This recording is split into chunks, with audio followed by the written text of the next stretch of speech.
អូខេសួស្តីបងប្អូនអរគ្នាណាខ្ញុំមានប្រភេទអីទៀតនេះអញ្ចឹងមាននៅក្នុងស្តុកច្រើនកន្លែងអញ្ចឹងបើសិនបងប្អូនត្រូវការបងប្អូនអាចឆាតមកភេទបានអញ្ចឹងខ្ញុំពិតជារីកមិនមែនតែសម្រាប់អីទៀតនេះគឺលើប្រភេទអាជីវកម្មដូចជាសាលារៀន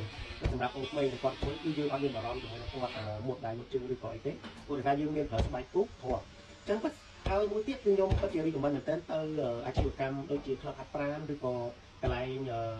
ជីងកន្លែងទីឡាយផ្សេងៗគឺបងប្អូនទាំងអស់គ្នាអាចយកទៅដាក់នៅក្នុងក្លឹបហាត់ប្រាណរបស់យើងដើម្បីឲ្យអតិថិជនរបស់យើងអង្គុយ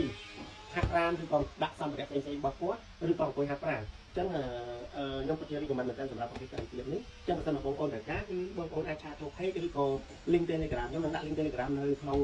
comment ខាងក្រោមហើយចង់បញ្ជាក់មួយទៀតប្រសិនបើបងប្អូនអត់ពេញចិត្តឬក៏អត់ស្រឡាញ់ជាមួយនឹងប្រភេទពូជពណ៌ខ្មៅអាចខ្ញុំមានពណ៌ផ្សេងៗទៀតដែលអាចធ្វើការដោះដូរតាមតម្រូវការរបស់បងប្អូនយើងបានអញ្ចឹងដូចជាពូជទៅលើពូជពណ៌ខៀវពូជពណ៌ក្រហមពូជពណ៌សឬក៏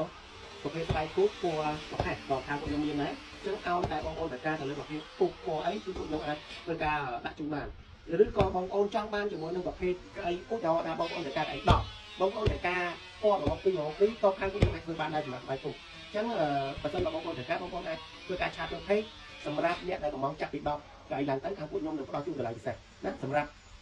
ចាប់ពី10ឡើងទៅគឺតម្លៃពិសេសជូនបងប្អូនចែកគ្នាប្រើណាបងប្អូនអញ្ចឹងអរគុណសម្រាប់ជាមួយនឹងការចាប់ដើម